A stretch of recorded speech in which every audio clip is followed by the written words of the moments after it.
छत्रपती शिवाजी महाराज टर्मिनसकडे जाणारी जलद लोकल ही आता गेल्या काही तासांपासून घाटकोपर आणि विद्याविहार मध्येच थांबलेली आहे। त्यामुळे या ठिकाणी प्रवाशांचा खोळंबा झालेला आहे। तर ट्रेन मधील प्रवासी आता ट्रेन मधून उतरून रेल्वे रुळावरून प्रवास करताना पाहायला मिळत आहेत। घाटकोपरवरची ही दृश्य आता आपण पाहूयात। छत्रपती शिवाजी महाराज टर्मिनसकडे जाणारी जलद लोकल ही गेल्या पाऊण तासांपासून घाटकोपर आणि विद्याविहार मध्येच थांबलेली आहे। त्यामुळे प्रवाशांचा खोळंबा झाल्यामुळे या प्रवाशांनी खाली उतरण्याचा पर्याय निवडला आणि थेट ते आता या एक्सप्रेस गाडीमधून जाण्यासाठीचे प्रयत्न करतायत।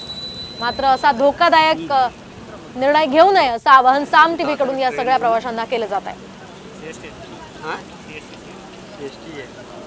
घाटकोपर आणि विद्याविहार दरम्यान ही लोकल खोळंबलेली होती। अनेक वेळापासून हे प्रवासी त्यात ताटकळत होते।